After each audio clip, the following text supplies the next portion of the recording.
안녕하세요. 온땅교회를 말씀으로 섬기고 있는 한성민 목사입니다. 온땅교회 유튜브 채널을 시청해 주셔서 감사합니다.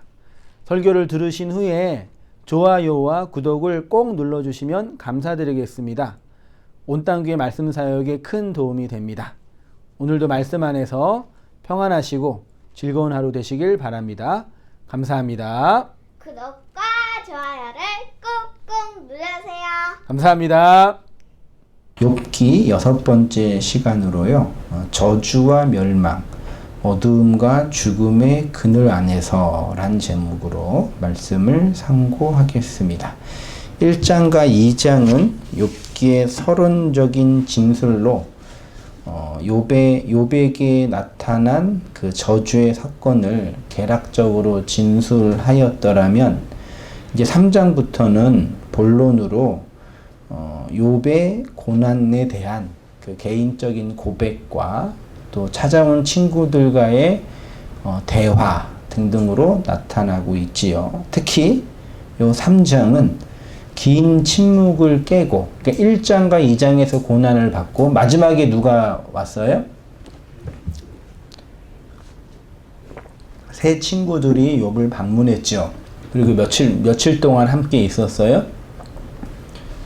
7일 동안 욥의 고난을 보면서 아무 말도 하지 않고 그냥 같이 옆에서 있었잖아요. 그렇죠? 그 기간 동안에 있었던 일이겠죠. 그 침묵을 깨고 이제 욥이 비로소 이제 독백을 하는 그런 내용인 거예요. 이제 중요한 거는 요 3장, 오늘 10장까지만 보고 또 이제 22장까지 있는 걸로 알고 있는데 거기까지 쭉 나오면서 이제 자기의 생일을 저주하고 하나님의 행하심을 원망하고 아무튼 그런 이제 절망적인 고백을 하면서 4장부터 어떤 이야기가 이제 이루어져요? 친구들과의 이제 그 신학적인 혹은 철학적인 그 논쟁이 이제 일어나게 돼. 그게 욥기의 핵심이에요, 사실은요. 그 3장은 서론의 산문적인 서술 형태와는 다르게 운문체로 쓰여져 있죠. 다시 말해서 욥의 시인데 그 시가 기쁨의 시가 아니라 슬픔의 시죠. 말하자면 애가예요. 요 애가를 통해서 제일 먼저 하는 게 뭐예요? 자기의 태어난 날을 저주하는 거다. 이 엄청난 고난 속에서 욥은 태어난 자신의 생을 죽음보다 낫지 못하는 비참한 현실이라고 개인적으로 고백하고 있습니다. 근데 쭉 읽다 보면은 이 고백은 단순히 인간들이 당하는 그 유괴 절망의 상태에 따른 고백만은 아니라는 것을 우리가 살펴보아야 합니다. 자, 3장 3절에서 10절은 자기의 생일을 저주하는 내용이고요. 19절까지는 생일을 저주하고 뭘 동경해요? 죽고 싶다. 그러니까 우리가 쉽게 말하면 그냥 어려움과 고난 속에 있으면 제일 먼저 하는 말이 왜 태어났냐와 살고 싶지 않다 이거잖아요. 그리고 이제 26절에서는 죽을 수조차 없는 절망의 상태를 이제 고백하고 있죠. 히랍의 비극 작가인 소포클레스가 이런 말을 했대요. 인간에게 있어서 가장 최선은 뭐냐? 태어나지 않는 것이고, 그럼 최선이 안 됐으니까 차선은 뭐예요? 빨리. 일찍 죽는 거예요. 이게 영세적인 철학자의 표현이거든요. 딱 욥기 3장이 이 내용이에요. 태어나지 않았더라면 이 고통을 당하지 않았을 텐데, 태어났으니까 빨리 죽으면 될 텐데 그것도 안 되니까 절망하는 거. 요게 이제 3장의 중요한 내용이고, 이후에 4장부터 이제 친구들과의 그 논쟁은 여기에 기반으로 한 이야기가 전개된다고 볼 수 있는 것입니다. 3장에서는 욥은 염세주의적인 관점에서 자신의 탄생을 저주하고 죽음을 동경하고 있어요. 네, 맞아요. 그치만 요 3장이 단순히 인생들의 염세적인 관점으로만 머무르는 것이 아니라고 말할 수 있는 이유는 또 한편으로는 이 자신의 고난과 절망 저편 너머에 있는 하나님의 주권과 섭리를 부인하고 있지는 않다. 이게 욥의 가장 큰 고통이에요. 이해되시나요? 그냥 힘들면 절망하고 욕하고 비난하면 끝나는데 그것만 할 수 없는 상태. 아니야. 하나님이 살아 계시는 건 분명해. 근데 나는 이 고난과 절망 속에 놓여 있어. 이거죠. 그래서 욥기는 고난 속에 있는 인간의 절망과 고통에 대한 고백뿐만 아니라 그 너머에 있는 하나님의 주권과 섭리를 기록하고 있는 복음서다. 자칫 대부분의 사람들은 욥의 고난 자체에 함몰되어서 그 고난을 통해서 설명하시는 하나님의 복음의 사건을 읽어내지 못하고 있어요. 인간의 고난의 그 치욕스러운 절망의 상태만 보면서 그걸 통해서 말씀하시는 하나님의 복음의 내용을 읽어내지 못하고 있는 거죠. 이건 마치 우리 인생 각자에게도 똑같이 적용되고 있는 거죠. 우리가 우리 인생의 주체와 주권자로 살고 있는 것처럼 보이지만 사실은 우리에게는 어떠한 주체와 주권이 있어요, 없어요?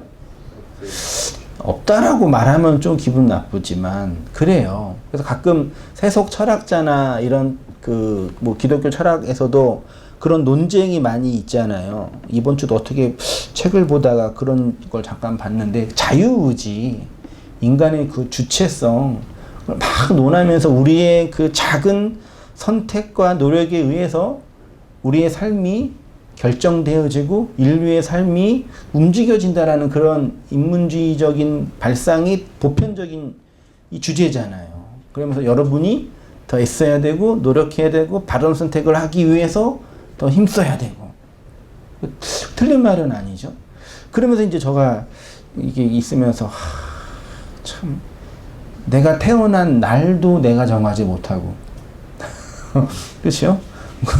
우리 막내딸이 이번 주에 어떻게 얘기하다가 왜 아빠 생일은 9월 30일이야?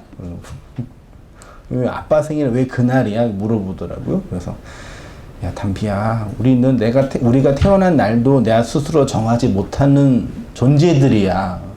이해는 못하겠지만 내가 태어난 날도 내가 정하지 못하고 내가 태어난 시간도 날짜도 국가도 심지어 성별도 심지어 나도 그렇죠? 태어나니까 이게 된 거잖아요. 그런 거 생각해 보면 인생에게 과연 그 선의지나 절대 주권과 자유의지가 가당한 것일까라는 그런 회의가 들 때가 있죠. 아무튼 욥은 이 고난 속에 있는 인간의 절망과 고통에 대한 고백뿐만 아니라 그래서 사람들은 그럼 이 고난 속에서 우리가 어떻게 선택하고 어떻게 행동해야 되냐 요거를 따진단 말이에요. 네? 여러분이 고난 속에 있다면 이 고난을 잘 견디는 스킬을 배워야 된다고 말한다는 얘기예요. 그래야지 욥처럼 몇 배의 복이요? 2배의 복을 받을 수 있다라고 말한단 말이에요. 말도 안 되는 욥에 대한 이야기, 해석이죠. 그러니까 고난을 당하고 있는 욥을 아무도 부정하지는 않는데 그 고난에 대한 대처, 반응에 따라서 이후에 우리의 모습이 결정된다. 따라서 우리는 바른 판단과 행동을 하기 위해서 더 노력해야 된다.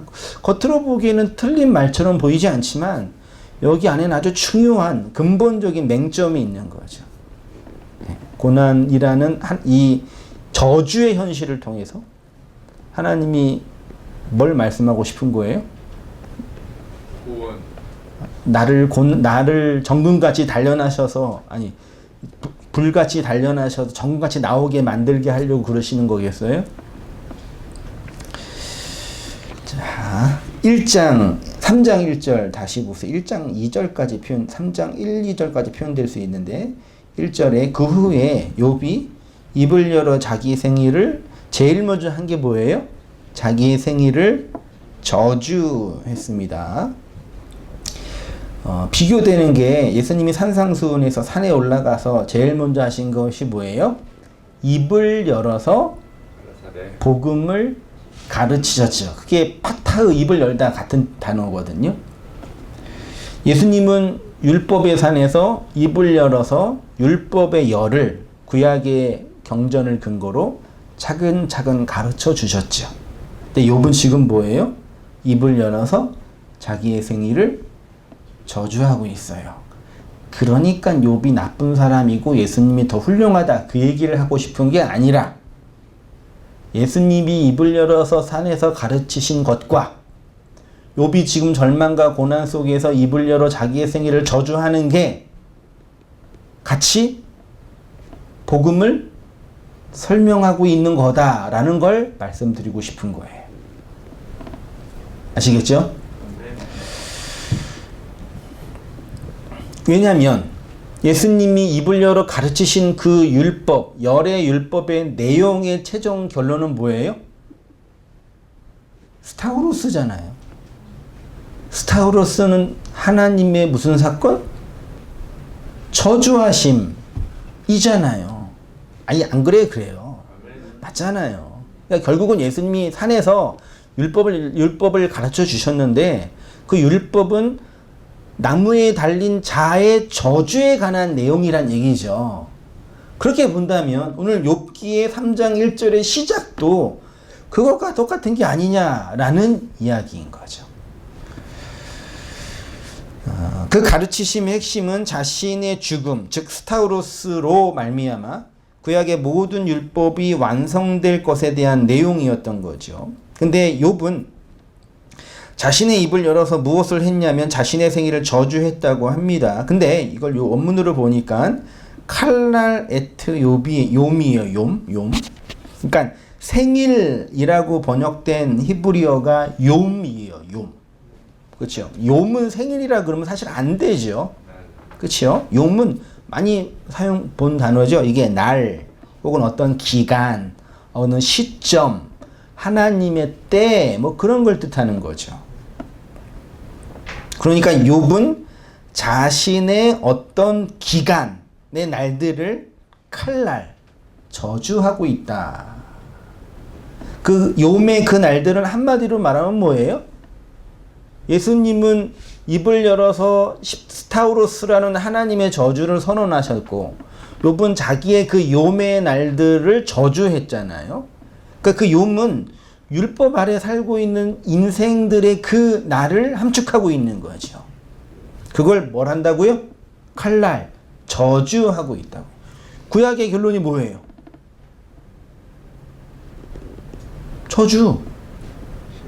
저주잖아요. 말라기 마지막이 저주잖아요. 이 고백은 극심한 고난 때문에 자신이 태어난 날을 저주하고 후회하고 있는 것처럼 보여요. 그냥 인문학적인 관점에서 본다면 그냥 그걸 통해서 말씀하시는 거죠. 저주하다라는 히브리어가 칼날이라는 단어인데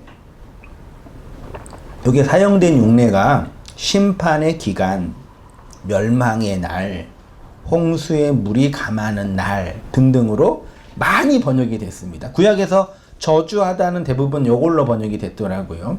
한번 창세기 8장 보세요. 그가 또 비둘기를 내어놓아 지면에 물이 감한 여부를 알고자 하여. 제가 네모박스 친 거 있죠? 이게 뭐라고요? 히브리어로? 이게 칼날이에요. 이게 저주하다예요. 근데 여기에서는 물이 감하다라고 번역을 했어요. 참 이게 번역이 참 이런 부분에서는 참 어려운 거죠. 물이 감하는 게 저주예요? 노아가 땅에 물이 감한 줄 알고 그냥 쉽게 그냥 아주 쉽게 단순하게 번역하면 노아가 땅에 물이 저주로 임한지 알고 그냥 좀 쉽게 얘기하면은요 저주가 임한지 알고 저주된지를 알고 그럼 좀 뉘앙스가 달라지죠. 21절에 여호와께서 그 향기를 흠양하시고 그 중에 그 중심에 이르시되 내가 다시는 사람으로 인하여 땅을 저주하지 아니하리. 이건 또 저주로 번역을 했습니다. 창세기 12장 3절은 우리 자주 쓰는 용어죠. 너를 축복하는 자에게는 내가 복을 내리고 너를 저주하는 자에게는 내가 저주하리니 이렇게 얘기했고요. 그다음 여기 창세기 16장 4절에서는요. 하갈이 하와가 아니라 사라를 사라를 이제 하는 거죠. 하갈과 동침하였더니 하갈이 잉태함에 그가 자기의 잉태함을 깨닫고 그 여주인을 뭐 했대요? 멸시 저주했다. 바울이 갈라디아에서 하갈과 사례를 비유했죠. 하갈은 율법이라 그랬잖아요. 복음 성경이 얘기하고 있으니까 율법이 그 은혜 하나님의 은총을 뭐 하는 거예요? 저주하는 거죠. 그럼 좀 뉘앙스가 욥기가 좀 더 3장 1절 2절이 좀 읽어내기가 편한 거죠. 그러니까 제가 본 결론은 마태복음 5장에서 산상수훈에서 입을 열어 가르치신 예수님의 그 율법의 말씀의 내용의 한마디는 스타우로스이고 그 스타우로스는 하나님의 저주의 사건이니까 욥기 3장 1절에 자신의 고난 속에서 고백한 그 저주는 그것과 연관되어 있다라고 볼 필요가 있는 거죠. 자, 사실 히브리어 욤 있죠. 욤 알레프 바브 mem으로 된 이 욤은 여호와의 축약형이에요. 야흐에 끝에 맴이 붙어서 여호와의 맴 물이란 단어예요. 그게 욤이에요. 그러니까 물이 가득한 날, 물이 차는 날, 그게 욤이에요. 그거를 창세기에서는 홍수 사건에서는 물이 감하다, 칼날이라는 단어로 기록을 한 거예요. 어떤 기간이나 날, 때를 의미하는 욤은 이렇게 여호와가 흘려주는 물이란 의미가 돼요. 구약에서 그 날로 번역된 하욤은 신약에 와서는 누구의 날? 그리스도의 날, 그날로 설명이 될 수 있습니다. 근데 욥은 그날을 저주했다 그러죠. 자기의 생일이라고 번역된 그 생일은 욤이니까 성경은 인간의 죄와 악으로 살아가는 이 율법의 날이 가득한 그날을 무슨 날이라 그래요? 저주의 날이라 그래요. 저주. 그래서 구약의 율법을 다 설명하고 마지막이 저주잖아요.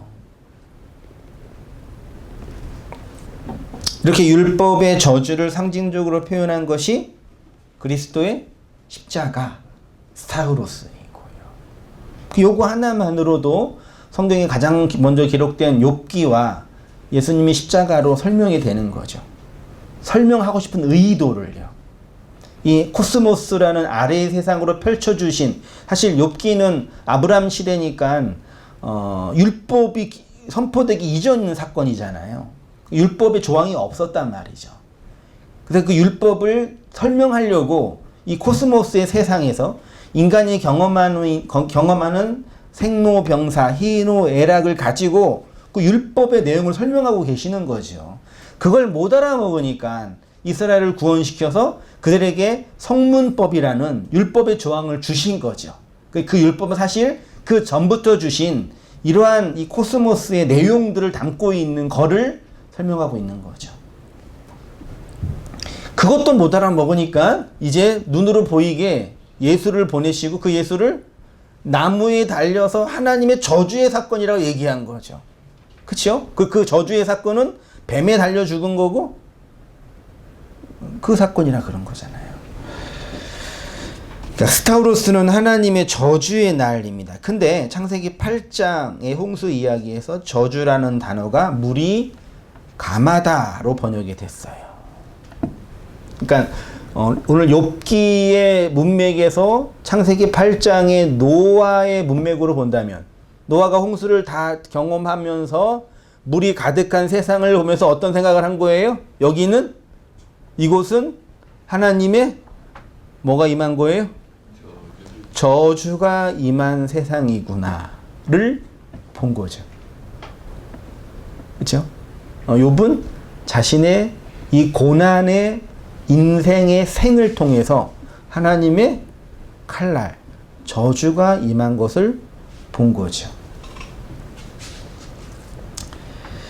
2절부터 보세요. 욥이 입을 열어 이르되, 그리고 이제 고백을 한 거예요. 내가 난 날이 멸망하였더라면, 산의 아이를 베었다 하던 그 밤도 그러하였더라면, 그날이 캄캄하였더라면, 하나님이 위에서 돌아보지 않으셨더라면, 빛도 그날을 비추지 않았더라면, 어두움과 죽음의 그늘이 그날을 자기의 것이라 주장하였더라면, 구름이 그 위에 덮였더라면, 흑암이 그날을 덮였더라면, 그 밤이 캄캄한 어두움에 잡혔더라면, 해의 날수와 달의 수에 들지 않았더라면, 그 밤에 자식을 베지 못하였더라면, 그 밤에 즐거운 소리가 나지 않았더라면, 이렇게 이제 자신의 생을 그 저주하는 고백처럼 들리는 거죠. 그건 맞죠? 이 고난 속에서. 네, 요거를 일일이 다 단어를 가지고 언어적으로 보면 되게 이제 재미있고 복음적인 내용인데 몇 가지 제가 추려봤습니다. 2절에서 7절의 중요한 단어가 3절에 멸망하다 있죠? 멸망하다. 이게 히브리어로 뭐라고요? 아바드라는 단어입니다. 구약에서 많이 나왔어요. 그 다음에 4절에 캄캄하다. 이게 히브리어로요? 호셰크예요. 어디에서 나왔어요? 창세기 1장 2절. 하나님의 영이 혼돈, 공허, 흑암 속에 운행할 때 그 흑암이 호셰크입니다. 그리고 이제 5절에서 어두움, 그 다음에 죽음의 그늘, 여기에 찰마웨트예요. 아바드는 멸망하다, 사라지다, 소멸하다 이런 뜻이에요. 특히 죽음 이후에 어디에 들어간 상태? 무덤에 들어간 상태를 아바드라고 표현해요. 구약에서 무덤은 뭘 상징해요? 한마디로 그 죽음, 율법, 이 코스모스의 세상의 이 아래의 세상이 무덤이라 그랬잖아요. 율법. 그래서 예수님이 산상수훈에서 홀이라도 하나라도 남김없이 다 갚기 전에는 어디서? 율법에서, 율법의 감옥, 지옥, 무덤에서 나오지 못한다 그랬잖아요. 그게 아바드예요. 근데 재미있는 게 보세요. 에스더 4장 16절. 당신은 가서 수산에 있는 유다인을 다 모으고 나를 위하여 금식하되 반납 3일을 먹지도 말고 마시지도 마소서. 며칠을요? 3일을. 삶으로 죽으신 그리스도의 십자가, 그 얘기예요. 나도 나의 시녀로 더불어 이렇게 금식한 후에 규례를 어기고 누구한테요? 왕에게 나아가겠습니다. 그리고 이제 우리 다 아는 고백. 죽으면, 이 책을 누가 쓰셨죠? 에? 유명한 책이잖아요. 죽으면 죽으리라. 무슨 기도원 원장이 쓰셨던 걸 내가 알고 있는데 아닌가요? 이게 그냥 내가 주님을 위해서 내 육체가 죽으면 죽겠습니다. 뭐 그 정도의 그 적용으로 하는데, 이 죽으면 죽으리라가 아바드예요. 그리고 이제 이게 문법으로 보니까 그 완료형으로 되어 있어요. 그 번역을 하면 죽음이 오면 죽음이 완성됩니다. 그러니까 에스더가 내 금식하고 나가서 왕 만나가지고 나 죽이면 그냥 죽겠죠. 뭐 그런 내용이지만 그 내용이지만 그 이면에는 그렇게 죽어서 죽음으로 왕성되는 겁니다. 누가 그랬어요? 예수님이 그랬잖아요. 그렇게 죽어서 유다인을 살려낸 거잖아요. 에스더가. 예수님이. 그게 이제 아바드라는 단어로 이제 표현되어 있어요. 멸망이라는 단어로요. 그 누군가가 아바드 멸망되어야 되겠네요. 저주 아래서. 그치요? 네. 근데 캄캄하다가 창세기 1장 2절에 혼돈 공허 흥악 호셰크이죠. 여호와의 그 날들이 호셰크로 뒤덮여 있었더라면 뒤덮여 있었죠. 1장 2절에 이런 호셰크의 상태는 율법 아래 있는 인생들의 어둠의 내용을 설명하는 거죠. 첫 창조의 상태.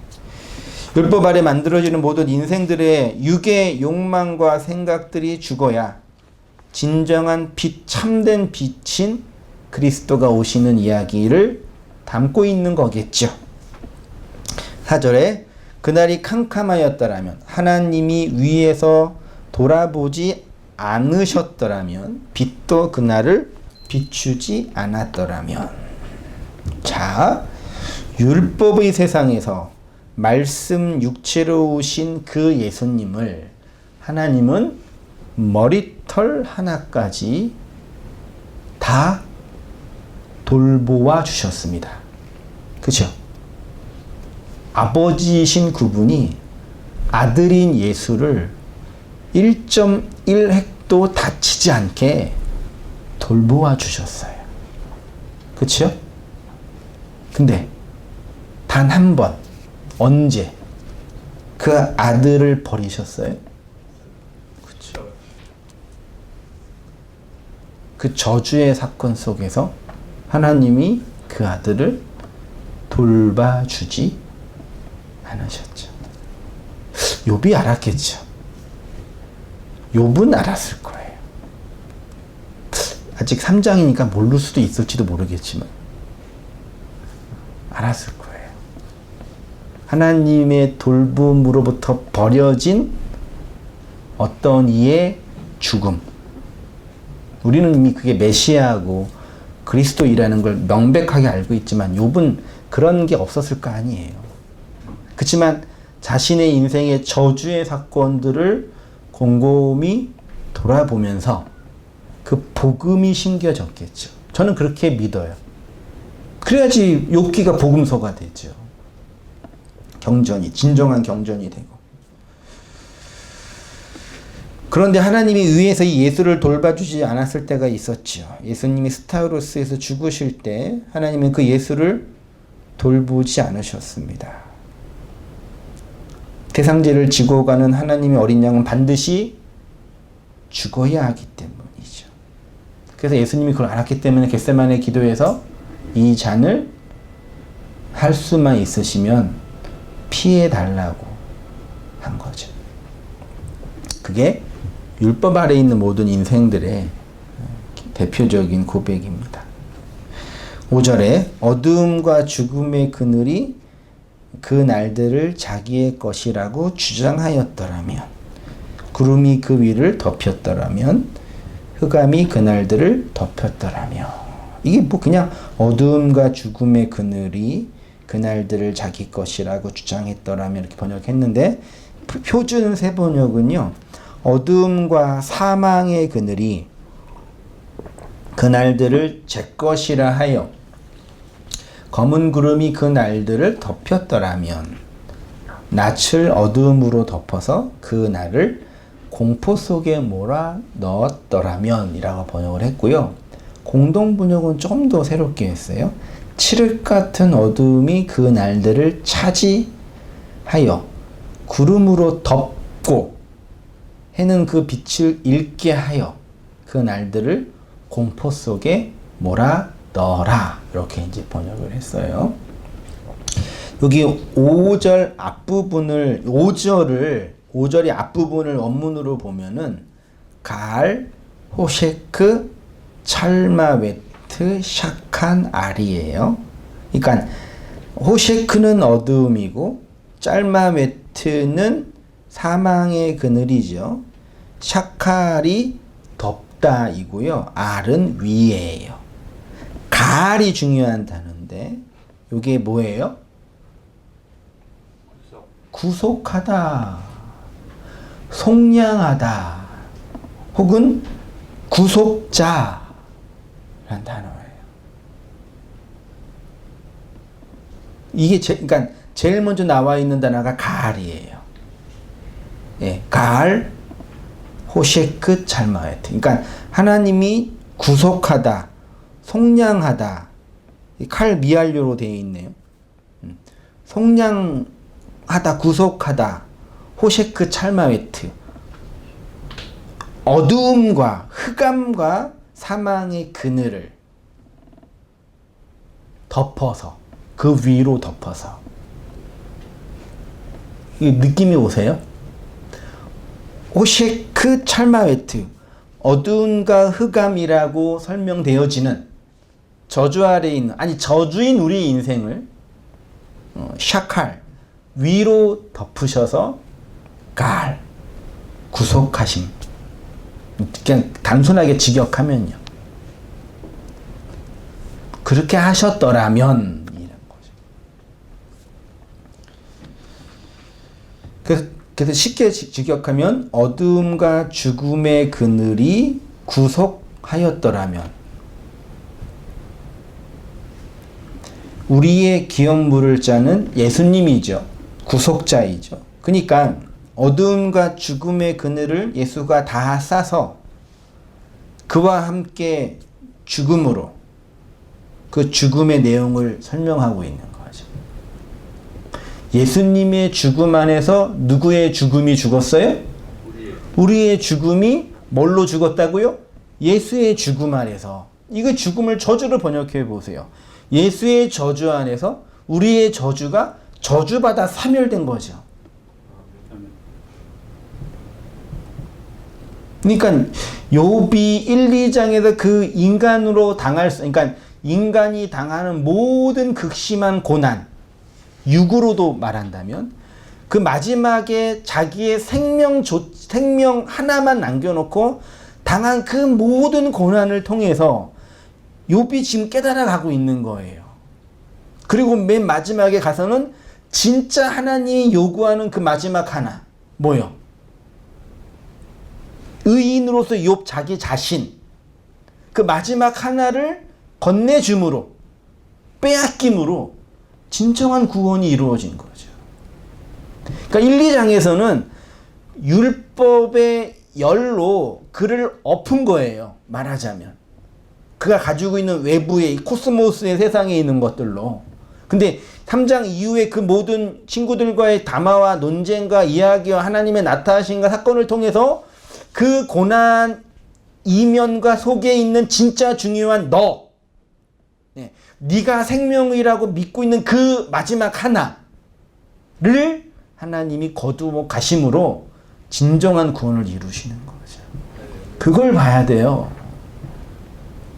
그걸 못 보고 그냥, 그러니까 예수님이 완성한 그 십자가의 그 완성된 은혜의 구속의 사역으로 욥기를 읽어내지 못하니까 그냥 고난받아서 견디고 고난 속에서 욥처럼 하나님께 잘 견디고 이겨내자, 그런 말도 안 되는 거짓말. 욥이 고난 속에서 하나님을 원망하지 않고 잘 견뎌냈다고요? 그랬다고요, 진짜? 그 사실에 어긋나는 그 해석이에요. 우리도 욥처럼 고난을 잘 견딥시다. 2장에서는 그랬죠. 욥이 입으로 하나님을 원망하지, 아니 그거 딱 꺼내놓고 자 보세요.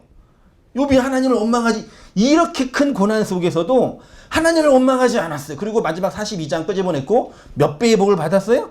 2배의 복을 받았어요. 어떻게? 하나님을 원망하지 않고. 그러니까 여러분도 이런 고난과 어려움 속에 하나님을 원망하지 마세요. 그러면 2배의 복을 받을 줄 믿습니다. 이런 말도 안 되는 사기 거짓말을 하면서, 그건 해석의 적용의 문제가 아니라 사실을 어긋나는 번역, 그러니까 사실, 해석도 아니거든요. 사실을 벗어나는 행동이거든요. 팩트에 기반한 것도 아니거든요. 내가 왜 열을 받지 근데? 이렇게 착하신 성도님 앞에서? 이 세상을 향해 제가 선물을 하는 거예요. 아니 사실에 기반이라도 해 제발. 아우 진짜. 그러니까 우리가 욥기를 읽으면서 스스로 자기를 정죄하는 거예요. 진짜 저주할 자신을 저주하지 않고 나는 왜 이렇게 욥처럼 이렇게 기도하지 못할까? 하나님 원망하며 살까? 나는 왜 이렇게 나쁜 아이일까? 나쁜 성도일까? 그런 내용 하는 게 아니에요. 제가 서두에 말했잖아요. 인간의 자유의지가 과연 있는가? 우리가 원망하면 하나님이 저주하시고 원망하지 않고 모든 걸 인정하면 하나님이 복 주시고 하나님이 우리한테 그걸 다루시는 거냐? 정말 하나님이 그러시는 분이실까? 라는 거죠. 뭐 하다가 성질을 제가 나중에 하라고요. 많은 우리 유튜브 성도님들이 저한테 그 얘기하더라고요. 나중에 끝나고 얘기해 주세요. 따로 만나서. 어두움과 죽음의 그늘을 예수가 다 싸서 함께 죽는 그 죽음의 내용을 설명하고 있습니다. 예수가 죽음으로 무덤에 들어가셨습니다. 그래서 어두움이라는 호셰크, 죽음의 그늘이라는 찰마 메트가 예수의 죽음으로 속량되는 그 언약과 복음의 이야기를 말하고 있는 거죠. 6절 이하 보세요. 그 밤이 캄캄한 어두움에 잡혔더라며 해의 날수와 달의 수에 들지 않았더라며 그 밤에 자식을 뵈지 못하였더라며 그 밤에 즐거운 소리가 나지 않았더라며 나를 저주하는 자들 곧 리오 야단을 격동시키기에 익숙한 자들이 그 밤을 저주하였더라면 그 밤에 새벽별이 어두웠더라면 그 밤이 광명을 발할지라도 얻지 못하며 동틈을 보지 못하였더라면 좋았을 것을. 10절 이는 내 모태의 문을 닫지 아니하여 내 눈으로 환난을 보게 하였습니다. 이 율법의 세상에서 이 율법의 자궁을 찍고 나온 욥의 이야기인 거예요. 근데 이제 중요하게 이제 볼 부분이 이거죠. 4페이지입니다. 욥은 이렇게 완전한 죽음과 사망 속에 있습니다. 4페이지예요. 창세기 1장 2절에 혼돈, 공허, 흑암이 가득한 상태인 거지요. 그래야 성령 하나님이 그 위를 운행하여 사망에서 생명으로 이끌어내시는 거지요. 8절을 다시 번역을 하면 나를 저주하는 자들 곧 리오 야단을 격동시키기에 익숙한 자들이 그 밤을 저주하였다로 번역할 수 있죠. 이게 무슨 말 이해되시나요? 8절에 나를 저주하는 자들 곧 누구요? 리오 야단을 격동시키기에 익숙한 자들이 그 밤을 저주하였더라면 매우 어렵죠. 십자가는 하나님의 저주의 사건입니다. 일단 저주 먼저 볼게요. 근데 그 십자가의 본질은 인생의 죄와 악이 담겨져 있는 언약궤이죠.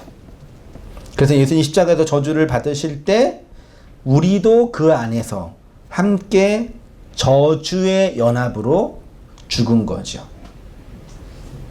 그 저주로 말미암아 완전한 사망으로 예수와 함께 무덤에 들어간 거죠. 그들은 리워 야단을 각성시키는 것에 준비된 자들이라고 표현하고 있는데 여기에 리워 야단이 이제 좀 중요하게 볼 단어 중에 하나니까 그러니까 중요하지만 성경에 많이 나와 있는 단어는 아니지. 그치만 중요해요. 저도 한번 옛날에 이사회 했을 때 했던 것 같는데 성경은 이 리워 야단을 혹시 다른 성경 본 적 있어요? 이 리워 야단을 뭘로 번역하는지 아세요? 다른 성경에? 용보다는 악어, 바다 생물 이렇게 번역을 했어요. 왜 악어로 번역했는지, 그러니까 바다의 큰 짐승 이게 리워 야단의 기본적인 번역이었거든요. 그래서 바다에 사는 큰 고래로 번역을 하지. 하여튼 악어로 번역을 했어요. 그래서 옛날에 어떤 분 뭐 공룡 이렇게도 얘기도 했던 것 같는데, 요 리워 야단이 단순히 바다에 사는 큰 생물 정도로 번역이 됐는데, 그래서 악어라고 번역을 했는데, 요 단어를 그 접두어로 보면은 리워 야탄 있죠. 히브리어로 리우 야탄이에요. 어근에 라메드 바브 요드 있죠. 세 개의 자음. 요게 뭐라고요? 레위예요. 그 레위 야탄이에요. 접두어로 보면은 레위가 무슨 뜻인지 아시죠? 레위 제사장. 누구의 아들? 욥의 몇 번째? 야곱의 몇 번째? 르시레 유 르벤 시므온 레위 세 번째 아들이 레위예요. 이 레위가 나중에 율법을 받고 나서 뭐가 돼요? 제사장이 되죠. 근데 레위의 뜻은 뭐라고요? 연합, 하나됨이에요. 제사장은 뭐와 연합된 자예요? 하나님과 죄와 연합된 자예요. 그래서 제사장이 제사를 다 하고 나면 몸에 뭐가 가득해요? 피. 동물의 피가 가득한. 그래서 제사장의 옷은 무슨 색? 붉은색이잖아요.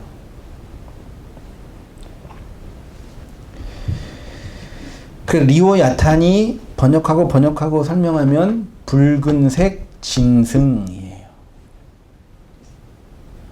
큰 짐승을 고대시는 용이라 그랬잖아요. 그 뭐예요? 붉은 용. 그러니까 붉은 용은 뭐예요? 죄와 연합된 예수. 붉은 짐승. 자기가 그 용의 머리로 살고 있는 자아의 주체라는 걸 모르면 이런 거 못 읽어내요. 그냥 저 멀리 있는 나쁜 놈, 어떤 대적 정도로 하지. 자기가 귀신의 우두머리고 용 대가리라는 걸 모르면, 대가리, 이 주체성을 가지고 있는 용이라는 걸 모르면 이건 그냥 먼 나라 이웃 나라 이야기에 불과하다니까. 읽어볼게요. 리오 야탄의 어근으로 레이가 있는데요. 이 레이의 뜻은 연합하다, 하나됨입니다. 그래서 무엇을 연합하고 하나 되는 거냐면 레위는 이스라엘의 율법을 받고 제사 제도가 성립될 때 제사장이 되지요. 제사장은 항상 제사를 드리기 때문에 제사장의 옷은 붉은 피로 물들여져 있습니다. 리오 야탄이 그거예요. 근데 그래서 이걸 욥기는 악어, 시편도 악어로 번역해요. 이사야가 제일 잘 번역했어요. 왜요? 성경 자체가 리오 야탄을 번역해주고 있으니까요. 리오 야탄이 뭐야? 꼬불꼬불한 뱀, 바다의 용이라고 성경 자체가 말하고 있잖아요. 그러니까 욥기나 이사야에서 이걸 악어로 번역하면은 이게 전체 성경에서 맞지가 않는 거예요. 그러니까 저도 힘든 거죠. 아니 이사야에서는 크고 강한 칼로 날랜 뱀 리오 야단, 곧 꼬불꼬불한 뱀 리오 야단을 벌하시며 이렇게 리오 야탄을 설명했는데 다른 성경에서는 인간들이 내가 능히 낚시로 악어를 낚을 수 있겠느냐 이렇게 번역한 거잖아요. 참 이런 거 보면은 학자들의 수고와 노력이 놀라우면서도 그것 때문에 우리가 성경을 정말 읽어내지 못할 때가 많이 있어요. 어느 때는 개역 개정판을 버리고 싶을 때가 많아요. 이 놀라운 귀한 성경책을 갖다 던지고 싶을 때가 많다니까요.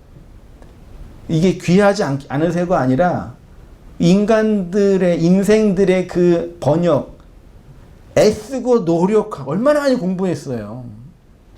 평생 단어 하나에 매달린 학자들도 한두 명이 아닌데 그분들이 공부하고 노력해서 번역한 책인데 그렇게 번역하니까 오히려 정말 봐야 할 것을 못 볼 때가 있단 말이에요.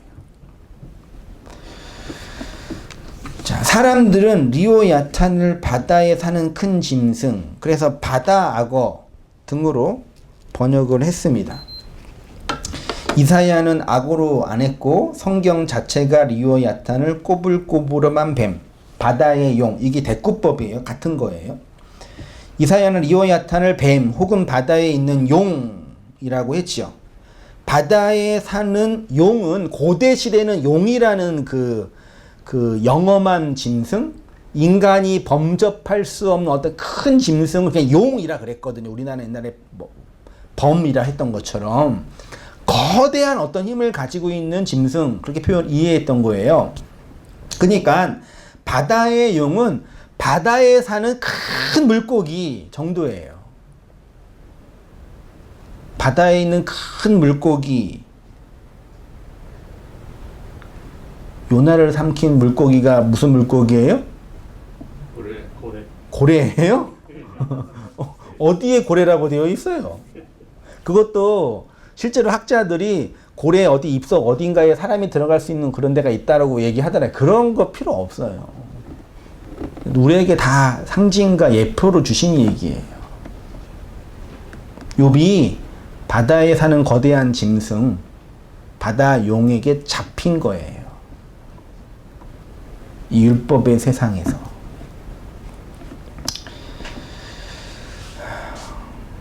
인류 역사상 바다 위를 걸으신 분은 예수님 뿐이 없죠. 네. 그렇죠? 예수님이 바다 위를 걸었죠.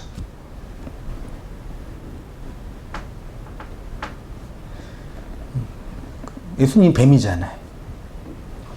그렇죠? 바다 위를 가로지르는 거대한 뱀의 모양인 거죠. 리오야탄을 격동하다는 건 무슨 뜻이냐? 이 격동이란 단어가 우르인데요. 여기 각성시키다, 깨우다 뭐 그런 뜻이에요. 리오야탄은 붉은 용을 뜻하는 제사장이지요. 이 제사장은 죄와 연합하여 죽은 우리의 인생 모습을 그대로 담고 있어요. 그래서 십자가에 달린 예수가 붉은 옷을 입은 제사장으로, 붉은 짐승으로 붉은 용의 역할을 한 거죠. 이사야는 너희 죄가 주홍같이 뭐할지라도 붉을지라도 눈과 같이 희게 된다 그랬잖아요.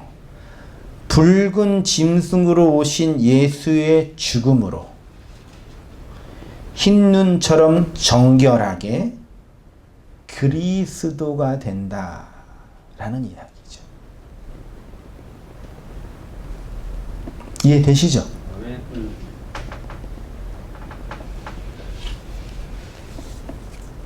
다 정결하게 해준다, 깨끗하게 해준다라는 어떤 도덕성을 말하는 게 아니에요. 그러니까요. 말이 안 되잖아요. 우리가 예수님 믿고 영을 받으면 우리가 도덕적으로 깨끗하게 되고 정결하게 돼요? 그런 게 어디 있어요, 세상에요. 그 인간들이 만들어낸 칸트가 만들어낸 규칙에 불과한 거죠. 다른 종교에서 만들어낸, 불교에서 만들어낸 가장 성스럽고 거룩하다고 직업으로 만든 성직자들의 행태를 보세요.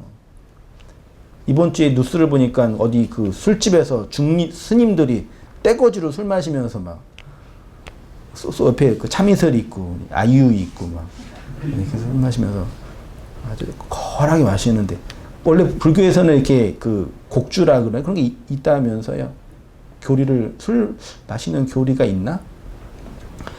아니, 성직이라고 하는 그 이름으로 붙여진 곳에서의 그 죄 얼마나 끔찍한지 아시죠? 말도 못해요. 중세시대 때 그 도덕적인 절망적인 실제로 그 성당 그 수도원 건물 지하에 뼈들이 많이 나왔다고 하죠. 누구 뼈? 애기 뼈. 카톨릭 성직자들 뭐 아동 성학대. 뭐 개신교는 요즘에 말할 것도 없고. 쪽팔려가지고 목사라고도 얘기도 못해 이제. 목자예요? 하여튼 종교라는 그 성이 들어간 곳처럼 욕이 많이 있는 데가 어디 있어요, 세상에. 그러니까 다 거짓말이에요. 인간이 도덕적으로 성결하고 깨끗하게 된다는 얘기는 다 그냥 거짓말이라 그러면 돼요. 거룩하게 성화된다 그런 거 없어요. 눈칫밥이 좀 생긴다 정도는 되지.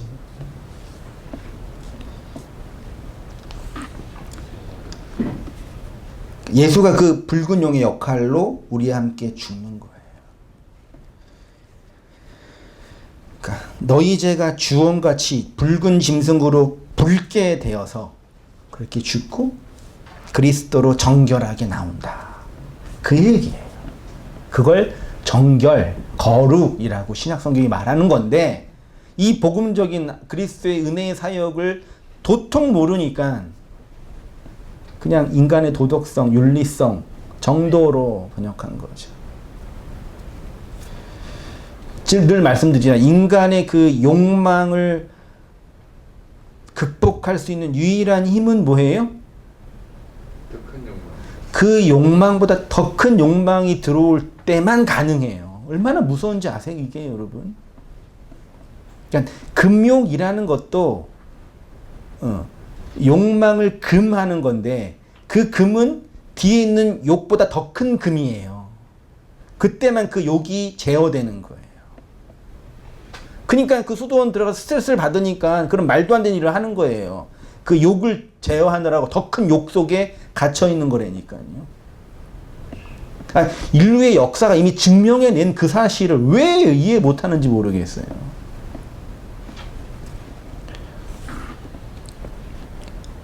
그래서 정말 이 세상에서 더 도덕적으로 착하게 살려면은요, 그냥 내 육체를 그냥 뭐 해야 되냐, 그냥 이렇게 피곤하게 만들면 돼요. 실제로. 그러면 뭐 다른 죄를 지을 기력이 안 나죠. 딴짓을 못 한다니까요. 몸이 피곤하니까요. 그것도 돈 있고 시간 있어야 할 수 있는 일들인데. 그걸 조금 알았던 고대 수도사들이 산에 들어가서 수도만 하지 않고 뭐 했어요, 항상? 노동을 항상 한 거예요, 그래서요. 이 자기 육이 뭔지 좀 안 거예요. 아, 이게 앉아서 기도만 한다고 해결될 게 아니구나, 이놈의 육은. 좀 이게 달달 볶아야 되는구나. 안 먹고 노동을 해야 되는구나. 그걸 안 거라니까요. 그렇게 하면 조금 거룩해지는 것처럼 느낀 거죠, 본인들이. 자, 예수라는 붉은 짐승이 우리의 눈에는 사탄으로 보입니다. 그래서 사탄이 하늘에서 번개처럼 떨어진다는 것을 본 거죠. 그 육의 예수, 붉은 짐승, 용의 예수가 떨어져 죽어야죠. 이렇게 예수가 사탄으로 십자가에서 죽으셔야지 그리스도로 부활하는 거죠. 그러니까 예수님이 이 땅에 오셔서 육으로 말씀하시고 보여주시고 가르쳐주신 모든 내용은 리워야탄, 붉은 짐승을 일깨우는 일을 한 거죠. 그래서 그 유대인들이나 종교 지도자들한테 그렇게 비난과 고난을 당하신 거예요. 다 설교가 나서 설교의 결론이 뭐예요? 니네는 붉은 짐승 용이야. 용 대가리로 살고 있는 하나님 없는 인생들이야. 항상 결론이 그거였잖아. 그래서 예수님이 공생의 기간 동안 계속 살아 있으면서 그러니까 예수님이 공생의 기간 동안 계속 살아 있으면 뱀이고 용인 것입니다. 이렇게 눈에 보이는 예수를 문자 그대로 믿고 자기의 의로 받아들이면 그 용과 연합한 자가 되죠. 그래서 우리는 이 리워야탄인 예수님과 연합하여 죽어야 되는 거죠. 진짜 그 예수님이 전한 율법의 말씀을 바르게 그 진리로 들은 여인 중에 한 명은 예수께 향유를 부었잖아요. 무슨 뜻이에요? 당신이 죽어야 됩니다. 그 죽음에는 나의 죽음도 있습니다. 당신은 내 죄를 짊어지고 가는 붉은 짐승이네요. 를 깨달은 거죠. 예수님이 붉은 용 제사장으로 오셔서 그 죄와 악인 나와 함께 연합하여 죽으신 거죠. 욥기는 이렇게 의인의 고난을 설명하고 있어요. 예수님의 고난의 내용이 무엇을 뜻하는 것이냐면 그 고난 속에 우리가 어떻게 고난에 동참하여 함께 죽는 것인지를 설명하는 책이 욥기입니다. 욥의 고백은 이렇게 장엄한 그리스도의 구속의 사역의 경륜을 선포하고 있지요. 10절 보세요. 마지막 그 절이죠. 이는 내 모태의 문을 닫지 아니하여 내 눈으로 환난을 보게 하였음이로다. 율법을 받은 성도, 이 코스모스 아래에서 율법으로 설명된 그 내용들을 받은 성도에게 약속한 게 뭐예요? 다시 예수님이 이 땅에 오셔서 복음을 전하고 복음을 받은 복음을 받은 말씀을 받은 성도들을 향해서 약속 주신 게 뭐예요? 성령과 함께 주신 게 뭐예요? 환난. 율법이라는 이 코스모스의 자궁 속에서 성도는 그리스도와 연합된 자로 다시 태어나지요. 그것을 성도는 뭘로 감지한다고요? 들립시스라고 표현된 환난으로 감지하는 거죠. 신약 성도들을 향해서 예수님은 믿는 자들에게 너희들한테 반드시 오는 게 있는데 그게 바로 환난이야. 근데 그 환난은 성령과 함께 오는 거야. 그러니까 평안해 그러신 거예요. 욥기는 이렇게 율법의 자궁 안에 있는 우리 인생들이 율법 밖으로 나오는 내용을 인생들의 시적인 언어로 표현하고 있습니다. 이 은혜의 복음을 잘 깨달아서 욥을 통해서 말씀하시고 선언하신 이 그리스도의 복음이 우리의 삶을 그 진리로 이끌고 새롭게 하기를 주님의 이름으로 축원드립니다. 네, 기도하겠습니다. 고마우신 하나님 아버지, 은혜와 사랑을 인하여 감사합니다. 인생이 경험하는 고난의 극치라고 생각하는 욥의 고난을 통해서 우리의 죄와 악, 용의 머리로 살고 있는 나를 보게 하시고 그 속에서 진정한 아바드의 죽음으로 거듭남의 은혜를 경험하는 우리의 삶이 될 수 있도록 주님 인도하시고 은혜를 내려 주옵소서. 그 예수가 붉은 짐승으로 뱀으로 이 땅에 오셔서 붉게 물들여져 있는 저희를 정결하게 하시고 그 안에서 거듭남의 은총을 부여주셨사오니 그 은혜를 깨달아서 그 영광의 날들을 살아가는 저희의 모든 삶들이 되어지도록 주여 은혜 내려 주옵소서. 혹자들은 이 묵시의 복음을 염세적인 것이라고 비난하며 생과 사의 고난을 선언하는 은혜의 내용을 폄하하기도 하지만 이 세상에서 부정되어지고 깨트려져 나가야 할 내용이 어떠한 것인지를 정직하게 묵도하게 하시어서 우리의 그 알을 그리스도와 연합시키시고 그 생명으로 거듭나게 하시는 하나님의 그 놀라운 구속사역을 선언하고 고백하고 선포하는 저희의 모든 삶들이 되어지도록 주님 인도하여 주옵소서. 혹 말씀을 읽고 설교를 듣는 우리 온땅교의 모든 성도님들, 인터넷 성도들에게도 이 은혜의 말씀을 내려주시어서 우리 안에 그 마지막 하나로 건네주신 이 복음의 능력을 깨달아 온전하게 완성의 길로 가는 우리의 모든 삶들이 되어지도록 주님 인도하여 주시옵소서.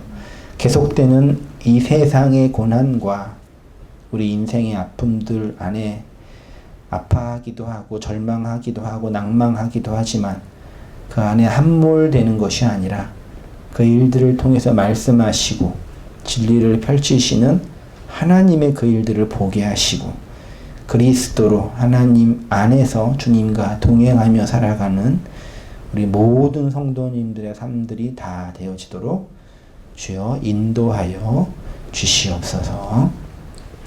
이제는 우리 주 예수 그리스도의 은혜와 하나님 아버지의 크신 사랑과 성령의 교통하심이 사랑하는 모든 성도님들의 삶 속에 지금부터 영원까지 함께 있을지어다.